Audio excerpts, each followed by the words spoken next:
Have you guys heard of a quarantine bubble?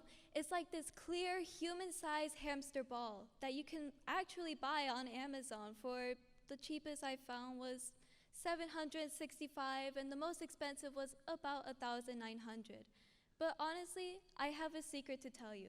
You don't need to go on Amazon to buy one because you already got one for free and it's your comfort zone.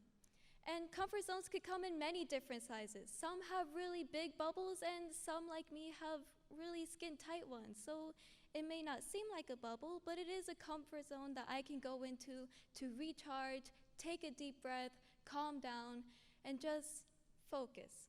Usually those in their bubble can focus much better and could work a whole lot better too.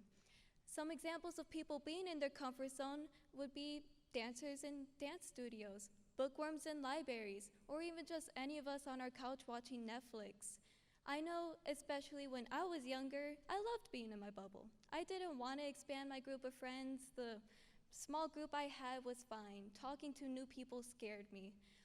I always listened to the same kind of music on repeat.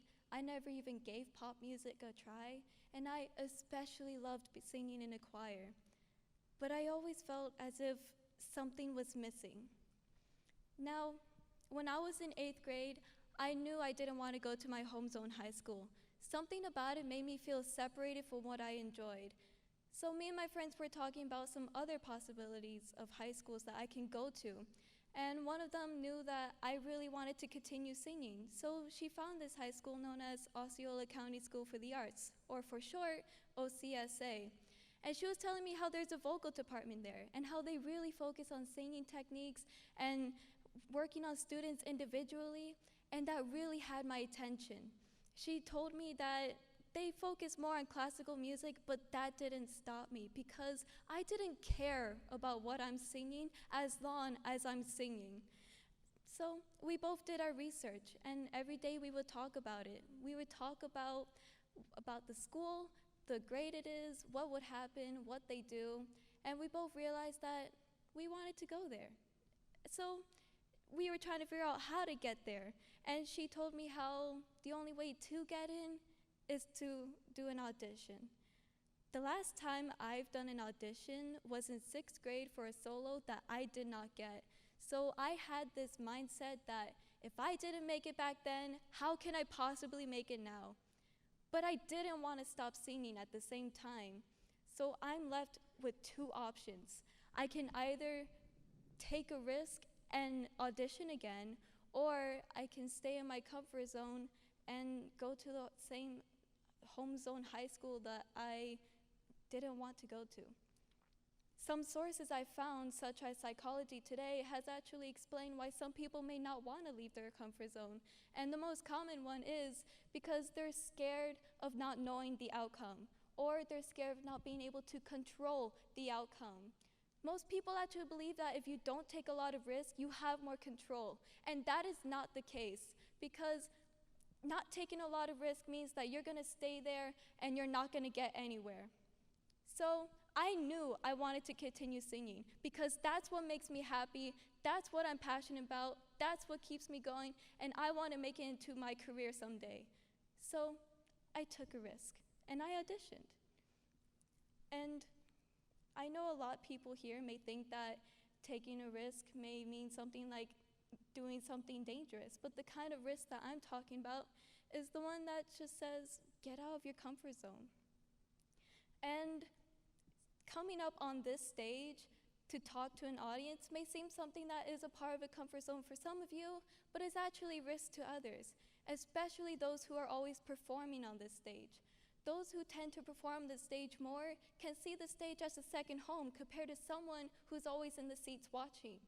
Someone who can find skydiving to be a part of their comfort zone but cannot ask for a raise can be completely different from the next person who's always getting a raise but has a fear of heights.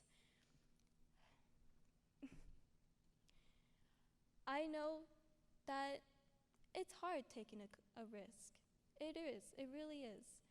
I remember after I did my audition that I still had the mindset that I wasn't gonna get in, that it was pointless, it was a waste of my time, I don't know why I did it. But after a few months, I did get my acceptance letter, which I didn't believe in at first because I thought it was congratulating me for trying, but ultimately failing. I don't know why I would think they would send something out like that. I just did. But I know, like I said before, it is difficult to take a risk, and sometimes you may need someone that you trust there to help you. I know, especially in the beginning, I did not want to take a lot of risks, but without taking those risks, I wouldn't be who I am now today. In vocal tech, I know my teacher didn't want us to stay in our comfort zone. She always made us do something that was scary at first, or just something that made me feel uncomfortable. And most of those days, I felt like I was gonna die because I was not used to leaving my box, as she called it. But it was worth it at the end, especially with the people there who helped and supported me. I am now the artist I am today, because without them, I know I wouldn't have taken the risk. And I am thankful for those people in that class who were there to help me every day, to get me to improve as an artist. And it's tough, you know? I'm not saying that we should always take a risk, because if we're always taking a risk, we're gonna get tired. It's draining, it's overwhelming, and that's going to lower our performance levels. But on the other hand, I'm also saying that we should not always stay in our comfort zone, because then we're not gonna grow, we're gonna feel like our days are on repeat, and there is no point. What I'm trying to say is we should find a balance.